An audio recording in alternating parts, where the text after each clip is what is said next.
Hey, what's up? Welcome to the next episode of Aspie with Attitude. My name is David, I'm 38 years old, I'm autistic, I'm from Melbourne, Australia. Please make sure you subscribe to my YouTube channel. If you're enjoying my videos, please like my videos. And also, please turn on the notification button to keep up to date with Aspie with Attitude. This will be my first book review since I did previously try out reviewing Atypical, which is a seasonal show they do have on Netflix. However, so this time I am going to do a book review called Appreciating Asperger Syndrome by Brenda Boyd, forward by Kenneth Hall and published by Jessica Kingsley Publishers. However, though, Jessica Kingsley Publishers do live up to the reputation of publishing books about autism, and you can order this book from Amazon. This has took me a while to understand this book since this covers a great deal of information about autism.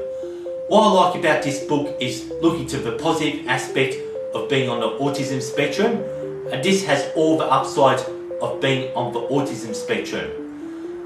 Since I had read contents and skimmed through this book so many times, this had helped me to understand autism from a positive point of view.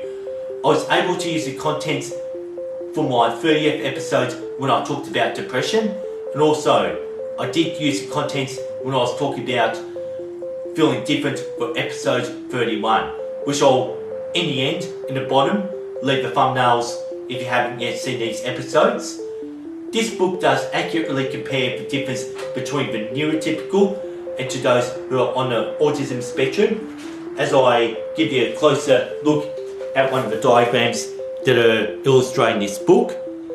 Brenda had drawn the positive out of the negative characteristics for people who are on the autism spectrum, and she has proven positive ways to think around the negative.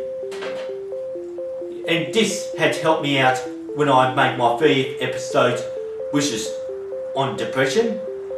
And this is a highly recommended book for those who feel being on the autism spectrum is a negative thing, which is definitely not, never was, and never will be. This almost gives instructions on how some autism stigma can be nurtured. All thanks to this book, from the videos I had published, this had helped me to make all my video uploads to be as positive it can be.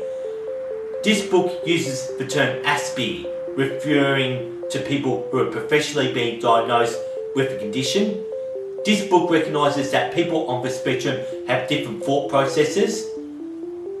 The book also minimalises on pictures and diagrams, makes it less distracting when reading this book. There's just so much involved when reading and learning about autism from this book. This had provided me ideas for contents in my future episodes. Well, however it is so, I couldn't tell you more about the details since I like to save the contents for my future uploads.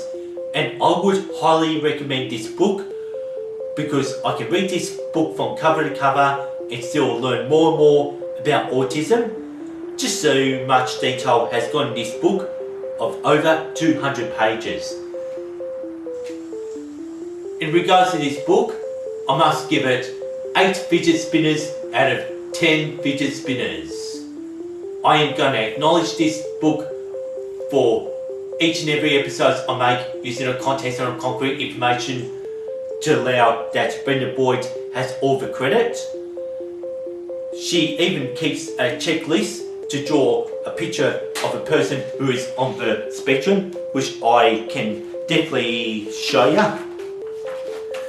And with this checklist though, I would hate to actually draw in this book, but whenever I get time, I wouldn't mind giving this book a photocopy to tick the boxes in this checklist. I love being open about my autism, which keeps me positive, as mentioned on page 148. Then there's 300 positive key points about being on the autism spectrum. Yeah, just since I really like to keep my videos short, I just wish to sign off, and I'd like to say peace and have a nice day or nice evening from Aspie with Attitude.